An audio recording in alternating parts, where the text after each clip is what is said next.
experience in healthcare and development and medical imaging informatics systems. He's developed innovative products leading to each generation of imaging informatics, starting with radiology information systems in the 90s with IDX, partnering with Stentor to deliver the first high-performance web-based risk packs to the market in the 2000s to focus with the focus on radiologist workflow and productivity with dynamic imaging and the drive from volume to value and patient centricity at UPMC Enterprises.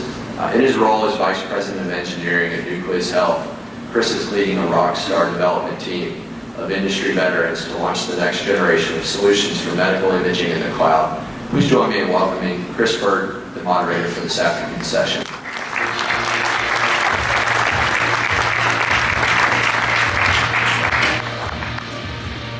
All right, thank you. So let's get started. Let me just talk a little bit about NucleusHealth and we'll get going here. NucleusHealth is a services and technology company focused on medical image management in the cloud and teleradiology services. We provided teleradiology services over the last 20 years under the StatRad name, and now we have over 50 radiologists performing reads for over 400 customers across 40 states. We've consistently hit double-digit revenue every year with this business.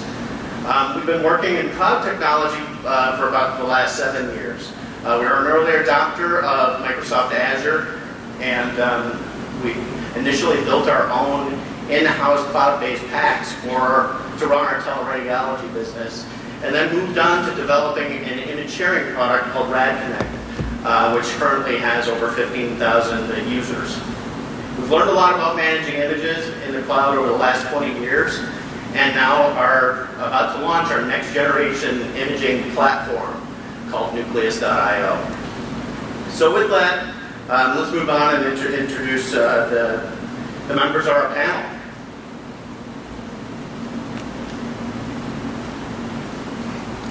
There we go. Well, let me start with our learning objectives. I'm sorry about that. We're going to discuss the challenge to partner applications with different systems and vendors. We're going to discuss the implementation of new technology when staff can be resistant to what has always been done.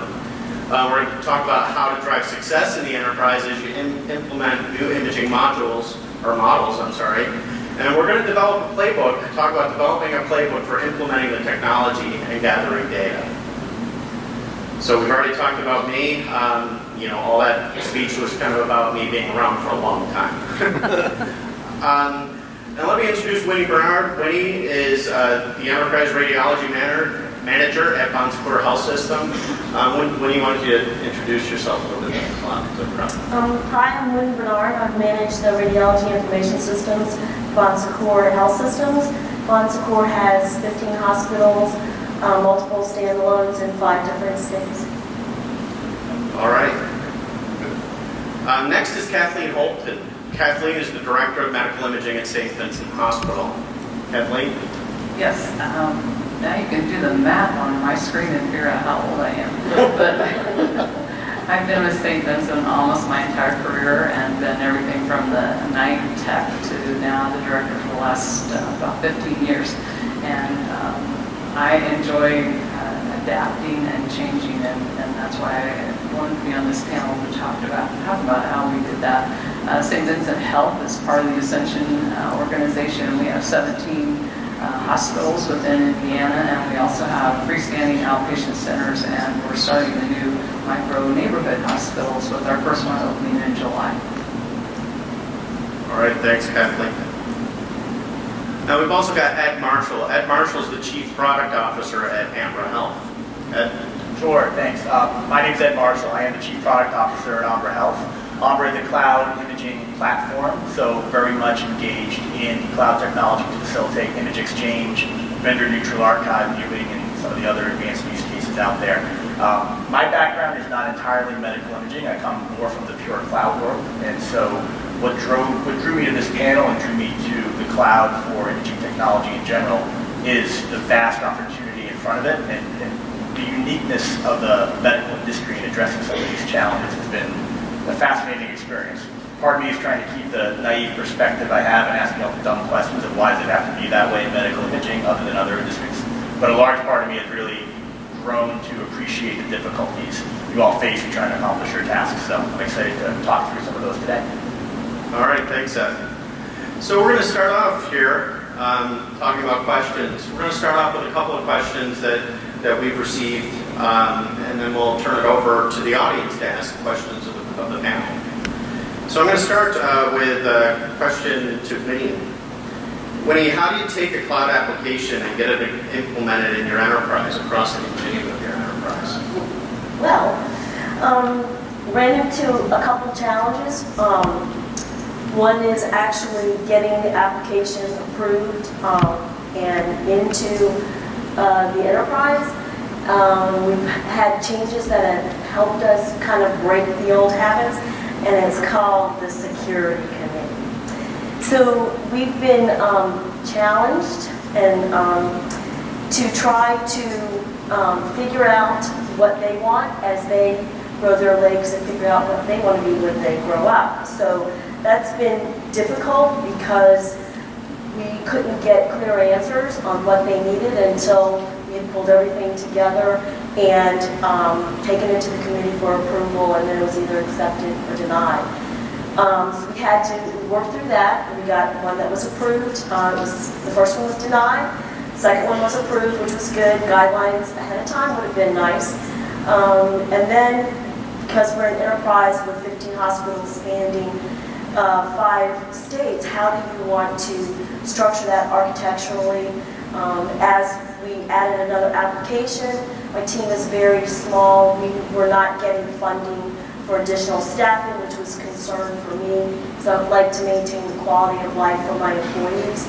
So adding another application without more staff is going to be challenging. So how do we implement that, being creative and maybe using other people in the market to kind of be the trainer or the leads on the local side, funneling up to the administrator to get it balanced out. So it's been kind of challenging thinking outside the box, trying to I'll use the Bon Secours stewardship term, which means we have no money, so you need to make it work with what you have. All right. Kathleen, this one's for you. Why did your facility decide to start using a cloud solution for sharing images? I think Indiana is a little unique, and I'm very proud of that uniqueness because 4 major healthcare systems within central Indiana put aside the fact that we're competing for the same patients, and we decided to all connect with the same system, and we send and share those images no matter what patient is with them, where they are, and that has expanded to between 80 and 100 hospitals around Indiana, and we have many rural cities that send us trauma patients, and we're a level 1 trauma center, and when you have a trauma surgeon and a radiologist standing in your office and they just completed working on a very complicated trauma patient, that when they arrived, their CD wouldn't open. And the CT they had in that little rural Indiana town, and we had to re-image the patient and wasted very many precious minutes when that patient was bleeding and they hadn't finalized their plan of how to care for that patient. And if we can say 5 minutes or 2 minutes, the patient should be first. And so we started down that road, and together in Indiana we enjoy sharing images anywhere in Indiana to take care of the patient. All right, thanks. Ed, coming from the technology side, cloud hasn't always been an easy topic in healthcare IT. So what is changing both for purchasers and for vendors? I think there's been a couple of changes we're seeing, as you said, from the purchaser and the vendor side. On the purchaser side, we view it as the clinical side, very much what we were speaking to, and then the IT side would have their responsibilities. And the clinical side just wants to help patients and wants to make it work. I know that's very simplistic, but they aren't concerned about whether it's cloud or not cloud. They want speed, they want functionality, and they want to focus on care. On the IT side, I think there's been 3 major areas that have held back the cloud. One being security, one being performance, and the last one being what I'll call legacy power. On the security side, there is a heightened awareness of security in the healthcare field for HIPAA compliance. And it's not that cloud vendors haven't been able to provide sufficient security, but it is an industry that's slow to change. And I think on the buying side for hospitals and large systems, buying cloud systems is a very different process, from the RFP to the billing all the way through to evaluating those different cloud vendors. So we're starting to bridge those gaps now. We're seeing better education in terms of how to buy cloud. So it's not just a matter of is the technology there, are the purchasers able to really execute on it and buy it. On the performance side, oftentimes cloud is competing with on-premise storage. And so how can it possibly be faster? How can it be more reliable? And so that's been a hill to climb as well. But the performance gap is getting smaller as technology gets better, browsers get faster, internet speeds are still an issue for a lot of rural hospitals. That's getting faster. So cloud, both as a primary as well as a backup storage architecture, is improving, as well as all the other use cases, trauma, second opinion. So things that go outside the walls are now faster with cloud, whereas before we were just comparing processes inside the four walls. Cloud versus on-premise was a challenge. The last is legacy power. This is both from the incumbents as well as from startups. On the incumbent side, the GEs, the Philips, I don't know that they've placed a huge premium on cloud. There's definitely a new focus on Internet of Things, and I think they're very focused on their own networks. But as far as pure cloud play goes, they haven't been leading, which is true of most industry leaders. From the startup side, we haven't seen that $100 million funded startup to go at it and really change the complexion of the landscape. And the outside cloud companies like Salesforce and Box, they dabble in healthcare, but they haven't been very successful either because of everything I talked about earlier that makes healthcare unique. They thought it would be easier than it was, and it's truly different selling to healthcare than selling to those other industries. So I think there is a question of who is going to lead that change. Is it going to be the incremental, smaller startups? Is it going to be coming down from the legacy players? And we're starting to see a confluence of, I think, all those factors coming together. So we will see cloud getting adopted more and more, first on the edge use cases, and slowly working its way into the core. So I think those challenges are being overcome. All right, thanks, Ed. Winnie, what was the challenge that you see in bringing partner applications from different systems and different vendors into your enterprise?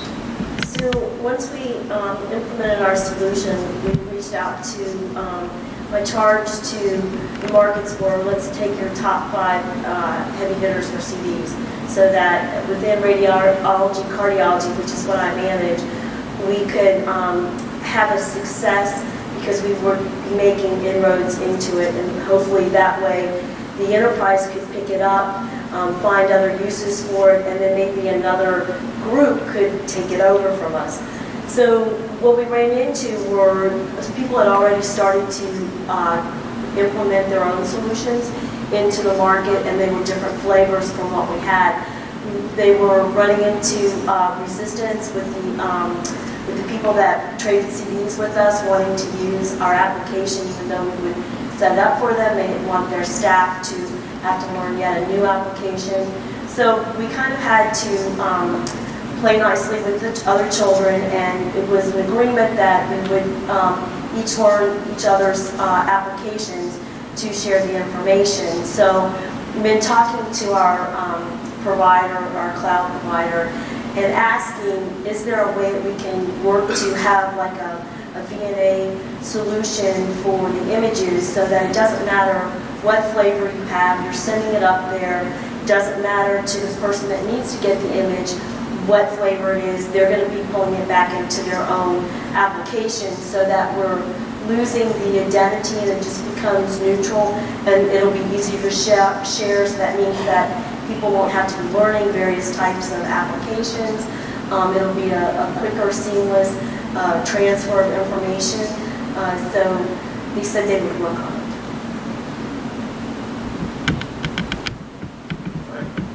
All right, Kathleen, as you did your implementation, what have been the positive and negative outcomes of using cloud? Positive, again, is with the trauma patients that the images are at our facility. The radiologist and the trauma surgeon have already got a game plan mapped out before the patient even hits the door. So that's a very positive thing. We also used it to reach out to physicians who do a lot of surgery and procedures at our hospital who would come up to the imaging front desk and drop 17 CDs and say, oh, I need all these loaded. And that would take a long time. Half of them wouldn't work, or he'd forget to bring it, and suddenly the patient is under anesthesia, and he remembers the CDs in his bag in the locker room. Can somebody go get it? And guess what? It won't open.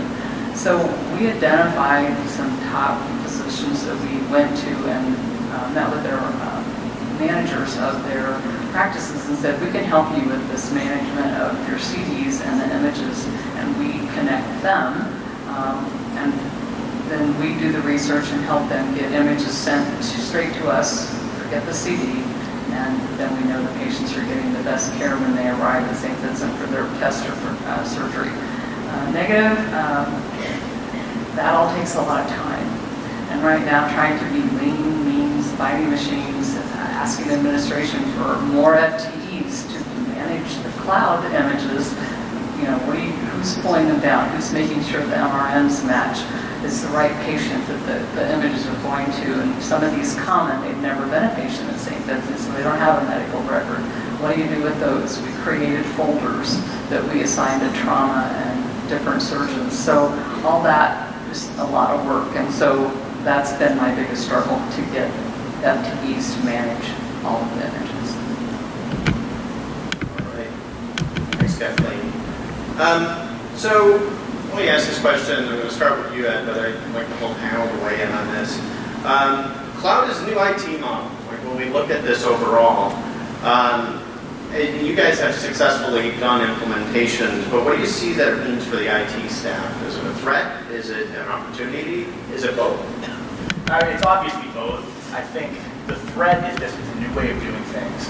And oftentimes the IT staff is burdened with old ways of doing things. Anything from evaluating new vendors, I mentioned even RFP processes, to how do they procure hardware, how do they ask about security of hardware, the whole buying process, managing it. Those are threats because they are new ways of doing things. But the opportunities are huge because I think the majority of IT professionals are aware that the cloud is coming in some way, shape, or form. So getting engaged in and managing cloud applications is not eliminating your job, it's changing the role.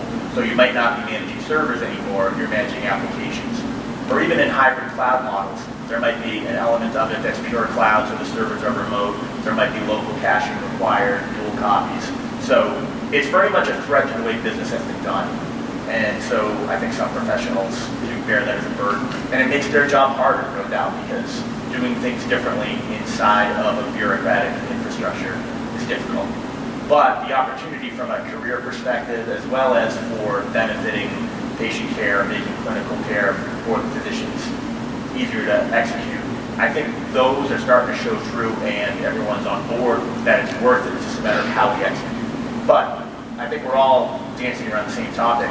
There's a question of technology, and then there's the process of the people to make it all happen.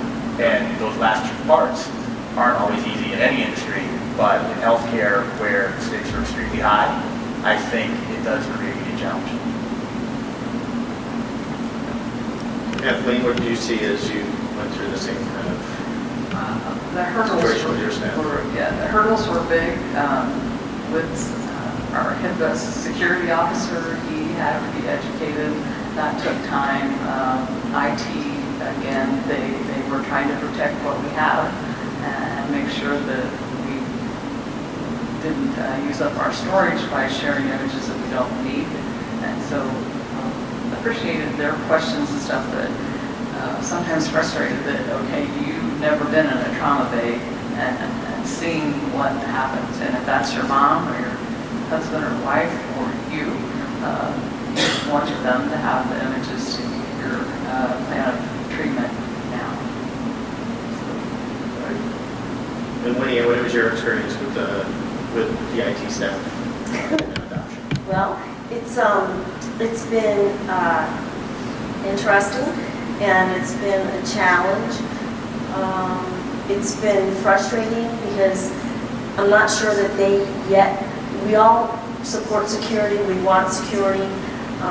It's just a part of what we do, it's just an extension.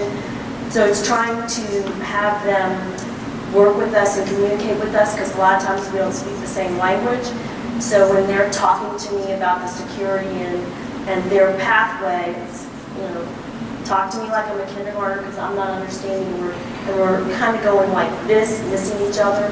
So trying to, I think it's an opportunity to improve the relationship between IT, IS, and the goals of patient care.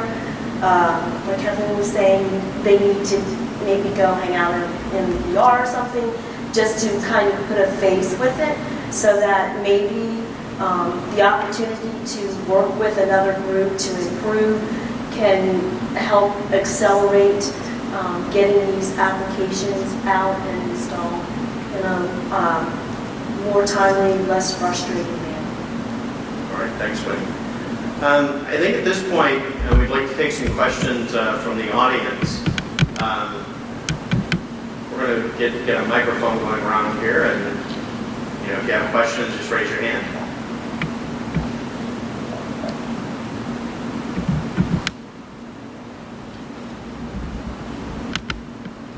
Hello. Sorry. When you guys went to implement your cloud solutions, at what point of the process did you actually think about your image migrations and how to pull in all your different systems? Maybe Winnie or Kathleen? The HIPAA thing came up really quick. The HIPAA police, we call them, are very diligent about looking, so that we addressed really fast. I don't think that how much space we took up and our storage and everything came up until they really understood how many images and how many facilities were sending us images. Because at first we thought, one trauma patient a day, or is it 2 or 5, and then suddenly it's huge. And then they're going, oh, wait a minute, are we keeping all these images, and why? Who's deciding that? So it took a while for the questions to pop up. So we're not really worried about that right now. I mean, that's to come right now. Our goal was stewardship, so we wanted to eliminate CD burners, which our facilities are starting to age out, so it means that instead of just replacing parts, we have to buy whole new units. The incidentals that are involved with that, CDs and messengers, the people's time to, cart them around if it's from facility to facility. So, I mean, that was our initial goal, so that we could bring the application in with stewardship needs or measures, and then we'll take a look at, once they're in the cloud, to start moving other systems up to the cloud. All right, thank you. Anybody else with questions? Got one over here.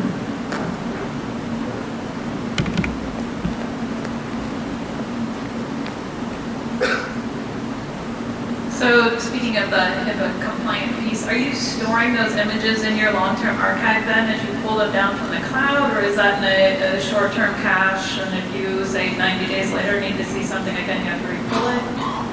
If they become a St. Vincent patient and have treatment there, then we do keep them in our current PAC system, and that ends up in the archive. Sometimes it's just a folder that we created different folders that we do pull them down from the cloud. They look at them in the folder, and then some of the physicians say, that patient's never coming back, or we don't need to save those images. So we sort of partnered with our biggest users of the cloud to ask, do we need to permanently save these, or is it just a one-time show and you're done with them? So a lot of active communication back and forth. Yeah. All right. Go on in the back here. Good afternoon. How did you choose who would be the cloud provider?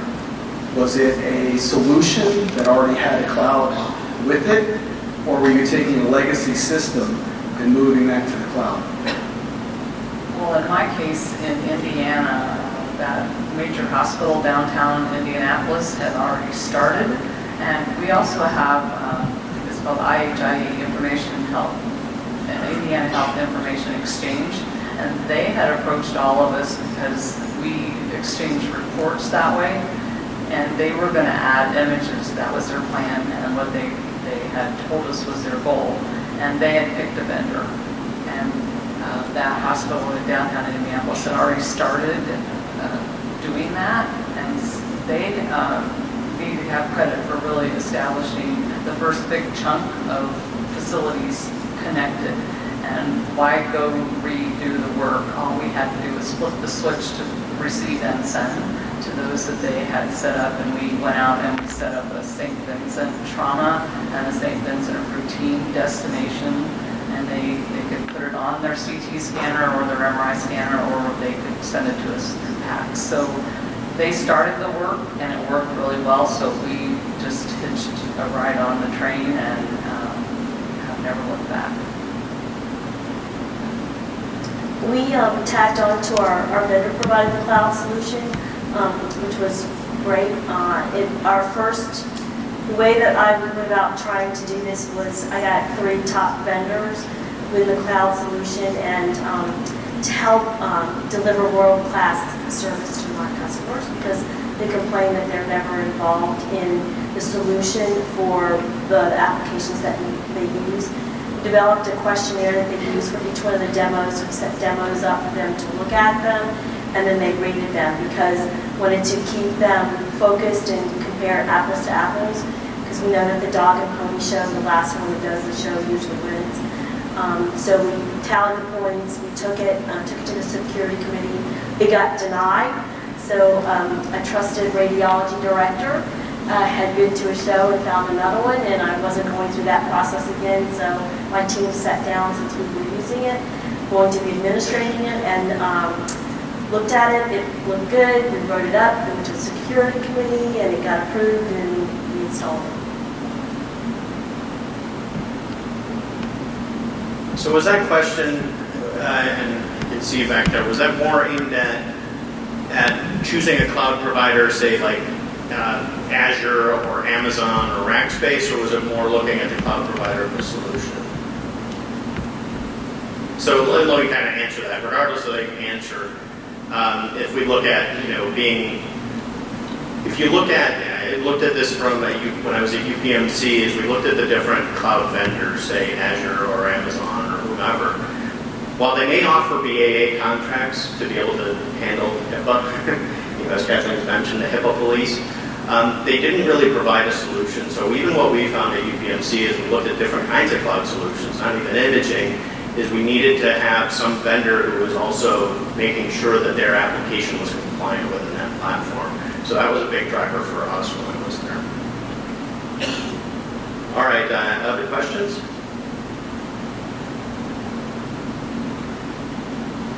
All right, let me ask one that has been sent in.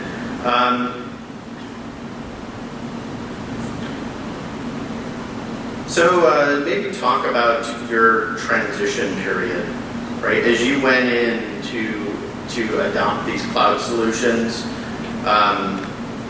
and brought them into your enterprise, what broke, right? What didn't work well? What had to be dealt with? What implementation or integration had to be dealt with? Like, what were the struggles in order to get live? Winnie or Kathleen? I think for us, the rural hospitals, they have one tech on duty overnight and evenings and weekends, and they don't have clerical support. And when we met with them initially to say, okay, here's what somebody has to do to be able to get those images to the cloud, I think they felt that was a daunting task, and how would they possibly have someone that can do that work? And so we probably spent a lot of time with those kind of facilities that only have a small imaging department, small ED, but invariably they're the ones who get the horrific trauma patient brought to their ED first, because they're way out in the middle of nowhere, to at least get stabilized, and they then ask for the helicopter to come.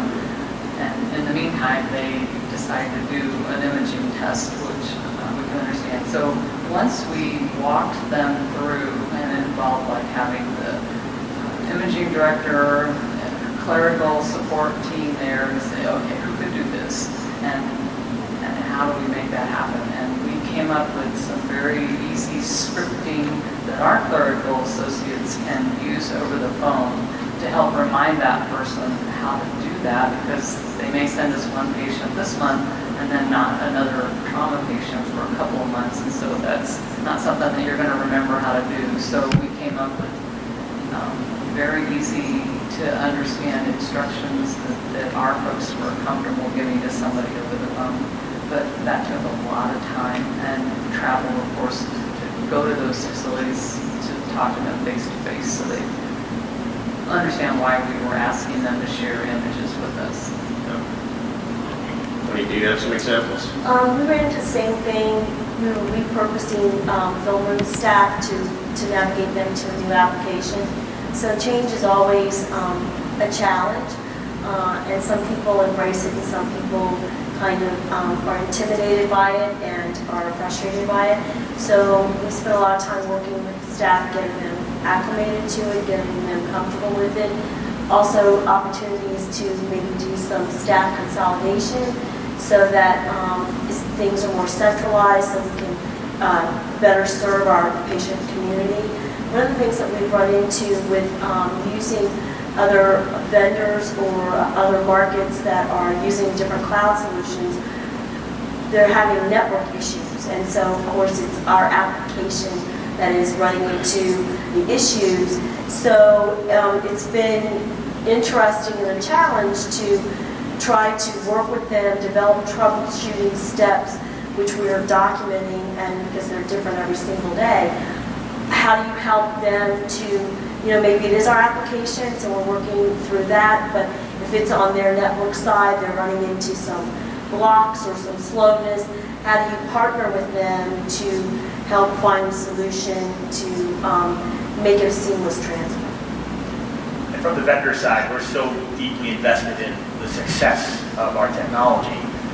We've had to learn that lesson in some ways the hard way, that if we leave some of our customers on their own to not just purchase and procure and implement the solution, but get the remote facilities using it, it has a high chance of failing. As long as that CD burner is sitting there, they might just want to burn a CD and throw it on the patient's lap going out the door rather than engage in the cloud-based technology.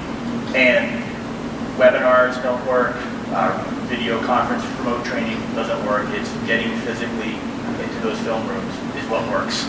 And so implementing these solutions on a person-to-person basis has been more person-intensive than we thought it would be, more high-touch. But once you learn the lesson, that's the way it has to succeed, and you don't debate whether or not we can do a video conference, we just go do it. Executing is really quite quick, and the techs are very eager to pursue the new solution, but breaking those old habits takes physical on-presence training and probably follow-up training as well, follow-up visits in person to make sure it's done. I think 3 other applications to keep in mind when you're looking at this kind of product is, number one, we use it we have a 100-bed NICU at a women's hospital that's right next to our flagship hospital at St. Vincent, and those neonatologists use the cloud image sharing with some of those rural hospitals where the baby typically would have had to be transported to St. Vincent in Indianapolis. The family's 60 miles away, mom's not able to travel maybe, and so this way the baby can stay potentially at the NICU in the local rural area with the sharing of images and that NICU doctor talking to a physician at that location. We've had really good success in keeping babies out of the main NICU at St. Vincent. Another application is in Florida. You all have the snowbirds. We have snowbirds, but they come to you. And when those snowbirds come, they want CDs of everything they've ever had done. And we've just started this past winter starting to convince some of them that we can share the images with their physician. Many of them have a standing physician. They go to the same place in Florida. They've been to that doctor, and they know that doctor, and we can share those images. And then the third application is legal. every day we get letters from lawyers who want CD after CD after CD. And some of the larger legal firms, we've met with them to discuss what about sharing images with you for your legal cases through the cloud. And some of them are buying into that, and that'll help eliminate a lot of that work that Lenny talked about of making all these CDs, mailing them out, and getting that. So those 3 other applications to think about when you think about what I do with the cloud solution. So Kathleen, you mentioned the snowbirds, right, as an example, right? We're here, I'm coming from Pittsburgh, so it's nice and warm here too. But when you transfer them, are you giving basically the data to the patient to then control what they do with, or are you sharing with their hospital or doctor? They give us the contact physician name, and we call them up and ask them if they can take those images to the cloud. And many of them, we have found, yes, they do. They have systems in their offices or in their hospitals, and we connect up and we end up sending them both places for those that spend part of the year in Florida. All right. Are there any more questions from the crowd?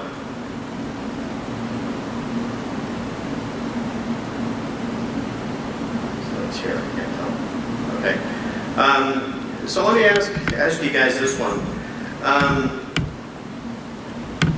As a large, independent, multi-state practice, how would you envision our practice communicating on imaging studies with referring physicians, right, utilizing the cloud? I think we talked a bit about that, but imagine you're trying to work with somebody else who needs to do this. How would you guide them? Well, as part of Ascension, it's a very large organization, Yeah. and we share a lot of our knowledge about products and how we're using them, and that optimizes our buying power and standardizing everything. And so I see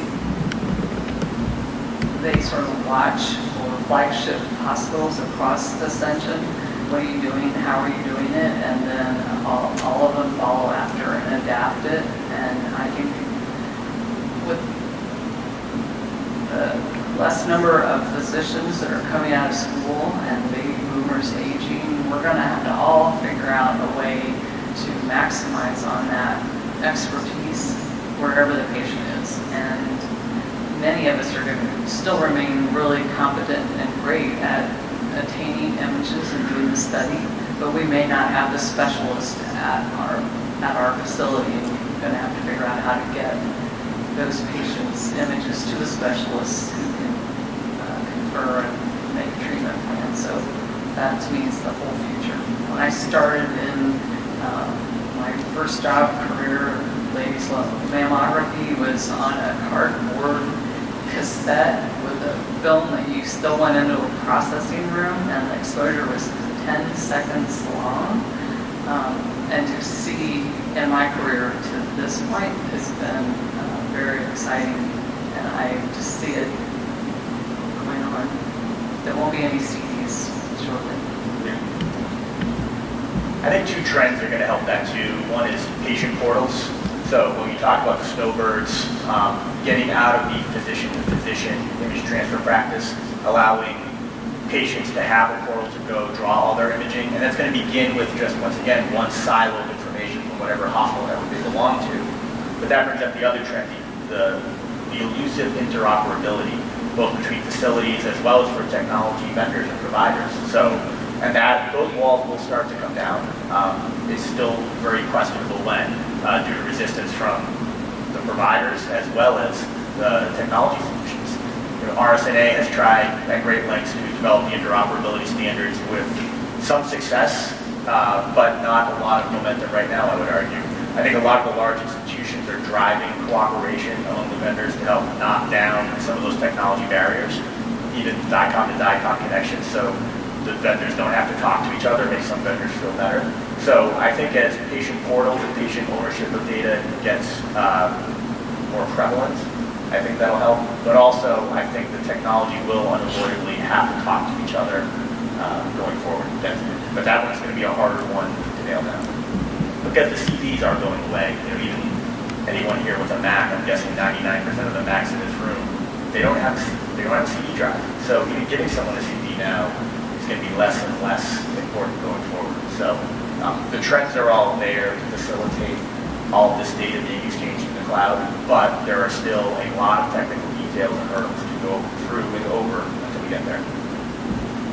We've also run into physicians that don't want to use it. I mean, they're older, they don't want to use it, they want their CDs like they've always gotten it.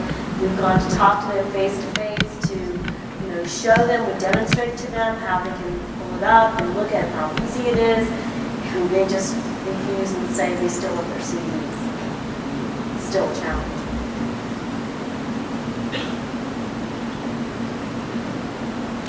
All right. Does that spawn any questions from the audience? All right, let's keep moving then. So as we talked, I'm going to step on one of the things you mentioned, Ed, around openness, right?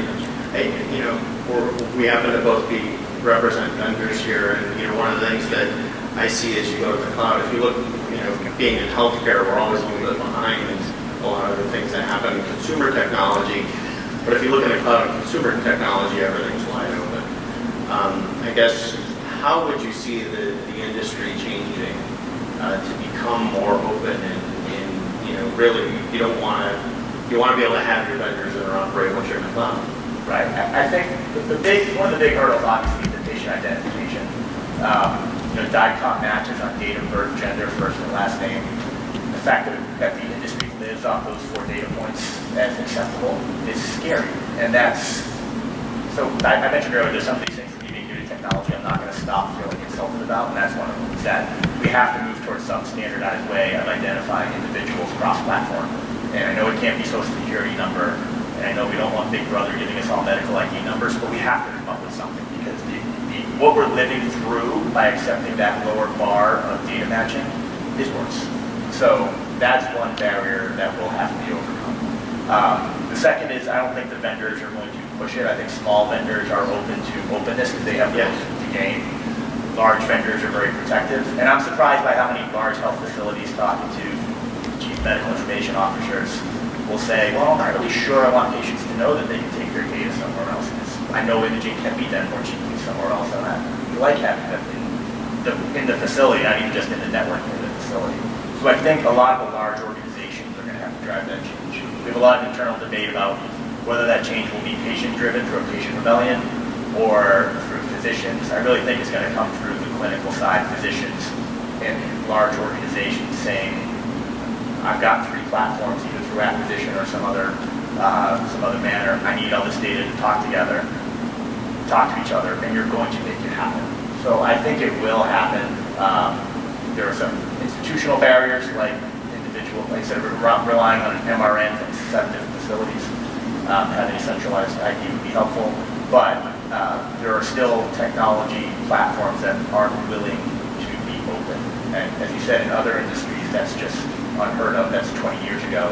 In the medical field, it's still vendors, technology providers can say, my network is closed. And you join my network or you don't talk to me. And that has to go away. I think the physicians will have a large voice too. We have many physicians in Indiana that practice at more than one facility, and they are very happy with what they get when they practice at one facility, and it's all around. They'll come to me and they'll say, well, I can do this there, and I want, if you want me to keep coming here and sending me patients or doing my procedures here, then I need this. And so I think when they get on board with this cloud solution and they really understand how it makes their world better and easier, they're going to demand that organizations get a solution like this. So do you see with that the individual physicians or physician groups start buying this kind of technology, and it's going to be more, the larger institutions need to feed it? No, I don't see them buying. Okay. No, they're going to, you have to buy it. No, I don't see them buying it. All right.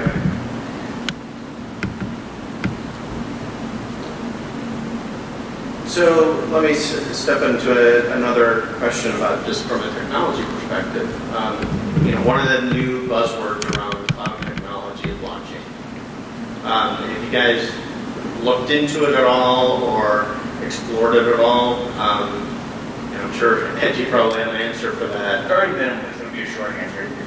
The industry itself is slow to move, so the modern trends aren't taking hold as well. So we've done very little with blockchain to date. There's always a few developers on the periphery who are experimenting, but for us, it's not new core to how we view things in the next 24 months. Kathleen or Winnie, have you considered it at all? No. One of the things that we're looking at with this is, as we look at this industry, we look at blockchain being kind of great unifier, a chance to actually be able to share in a secure manner. I think there's some interesting direction we can take as an industry as we look at standards to make things interoperable between vendors as opposed to having to go back to XDS or back to an older technology, be able to move something forward. And I think there's some opportunities there that, my organization's exploring, and I think this is something that I think as vendors, this is going to be something we're going to want to be talking. I think our customers are going to want us to be able to work together. We're going to have to solve that technical side of that. Right, and that's the challenge. The standards are very much in flux. So you mentioned XDS. Right. The RSNA is pushing a lot of those, it's called older standards perhaps, whereas some other standards are evolving. It's tough to get everyone on the same page. And like I said, I think a lot of that can be solved with a more holistic approach to the data model, breaking some of the traditions of medical imaging exchange, going well beyond the DICOM standard to enable patients to really be identified and to own their imaging rather than have to be system-centered, make it more patient-centered. Right, yeah, and I think as we talk about standards, I think DICOM Web and FHIR become really things to build on, right? They're built on modern technology standards, and I think we see that as a way to go forward. Right, and as I said, what's driving vendors towards those, in my opinion, isn't standards organizations. It's the large health networks that have the power saying, you will do this. Yeah. Vendors will do it when they have to. All right, we've got about 10 minutes left of the session. Just looking around the crowd, is there anybody that's interested in has a question that's maybe in a different direction that we can go from the panel? See a hand back there.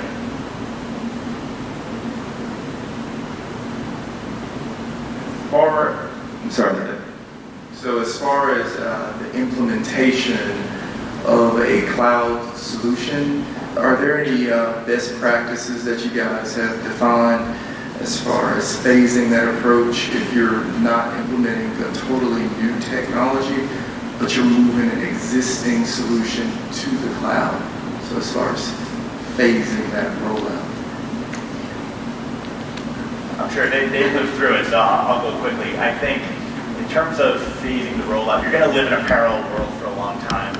So I don't think in the healthcare industry there's going to be a big bang where CDs are gone on day one. So it is very easy to phase it in because you're going to be living through multiple technologies. So picking a facility and doing it facility by facility, department by department, or use case by use case is extremely is the way we usually see it done and leads to the most success. Now you want to pick the departments and locations that have sway in the organization so that you get off with a bang, but there's no reason to do a big bang approach and implement cloud as the only option from the start. Because I think particularly for image exchange, CDs are going to be around. It's just in declining numbers. And so you're going to have parallel processes anyway. So there's so much advantage to moving to the cloud away from the CDs that you want to implement it by department, by location, and then trumpet that success, both in terms of ease of use, better care, and of course cost, which will really get people's attention and make people change behavior a lot more.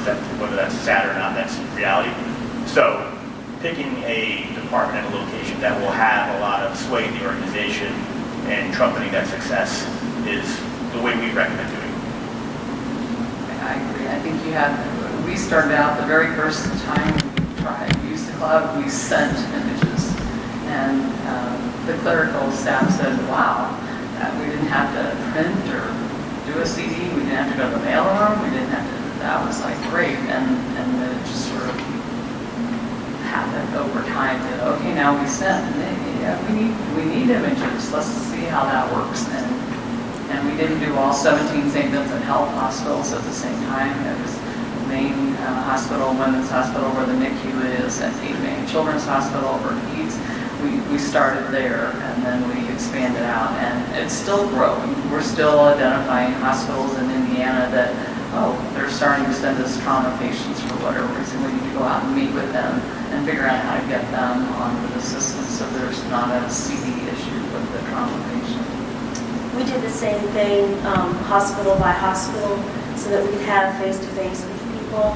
And we took their top 5. We had them before we came, figure out who their top 5 CD requesters were, so that we could get more volume. It would be beneficial to the staff that was doing it, because they would have repetition, because they would get these volumes all the time, and it also made our numbers look good. One of the things you can do with the cloud too is you can address, if you're interested in incorporating cloud technology but not disrupting current processes, is some of the things the cloud does enable you to do, like second opinion workflows, patient portals, sometimes clinical research work. So there might be other workflows that are just painful today that aren't as core as the CD burning or image exchange that you can implement to get your audience accustomed to the cloud solution, get vendors approved from a security perspective, get your IT staff comfortable with it. So a pure value add than a replacement, get people comfortable with the cloud solution, and then that really does grease the skids quite well for having other discussions about how to leverage the cloud in institutions that have been reluctant to pursue it. Thanks. Your answers actually bring up a follow-up question for that. What is the failover to the cloud if you're removing the infrastructure for burning CDs, and if there are any network connectivity problems, or your vendor for your cloud service? What do you have in place for manual solution? So it's a great question, and every architecture is different. So in many cases, the cloud is the second copy and not the primary packs. In many cases, the burners are still there. I think in almost every case, the CD burners are still there, just in case. It is up to the cloud vendor to have high reliability. So for every reputable cloud vendor, the downtime is minimal. We're talking 99.9% uptime and higher. But failover is an important conversation. So and you can even, depending on the cloud vendor, there are backup sites. There's lots of ways to get at it.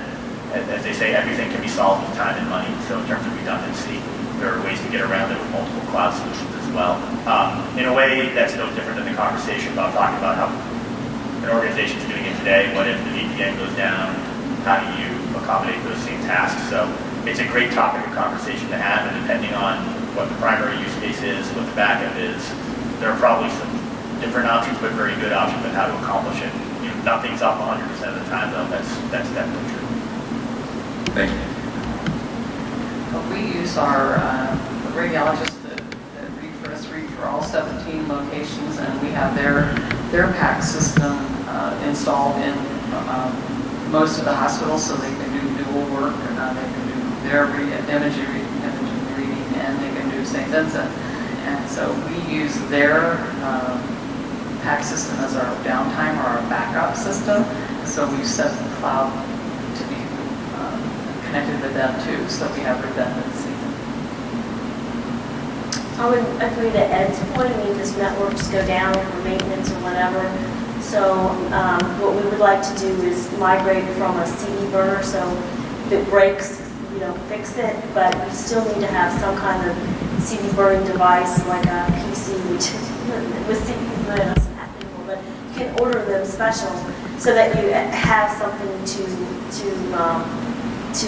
get the image out. So, but the reliability and uptime for these systems are extremely high.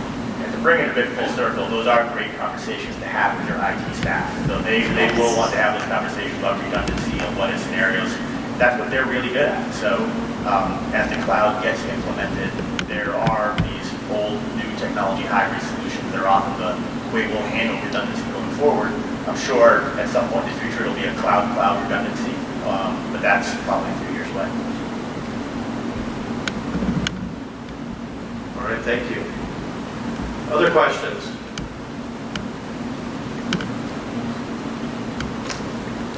Missed the last one. Sure. So they have blocked the light here. All right. So one last question for this team. So we talked about sharing with referring physicians. I think Winnie and I'm not sure Kathleen, but I think you're dealing with the same thing. Is that you've got multiple PAC systems in your environment. How do you use? Are you using cloud technology to share between those as well, or is it more working between those PAC systems? Ours is working between the PAC systems, so the states are kind of spread out so that we're not usually sending images to New York or to Kentucky or South Carolina. Then in our Virginia markets, we just have our tunnel set up that we have used for years and have left that intact. Mm-hmm. So we're not really using that as a solution to share amongst the separate local PACs. Okay. At Seasons and Health, we're all on the same PAC system. Okay. So there's no issue from that perspective. So it's really just sharing with facilities outside of our network. Okay. All right.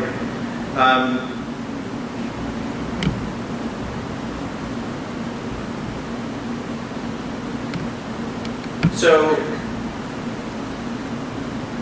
finally, just if each of you could have some closing remarks on, the positive outcomes from sharing images and storing images in the cloud.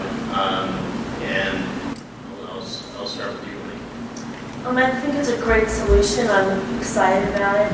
I like the idea of making more secure information, getting rid of the seed burners just for our stewardship measures, patient safety, patient secure information. And I think it's just the beginning of what is coming, which is going to be really great. I'm looking forward to improved relationships with the security and the IT team so that we can better partner in the future to implement some really great solutions. And Kathleen, to extend on that question and maybe add to it is, what opportunities do you see for cloud technology that we get?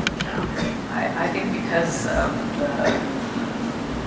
the world is all moving further and faster, and so that this solution is going to help keep up with them, and wherever we travel, however fast you get there, and what is needed. And we go back to that. If we save one trauma patient because they didn't bleed out because we couldn't see any images, we're good.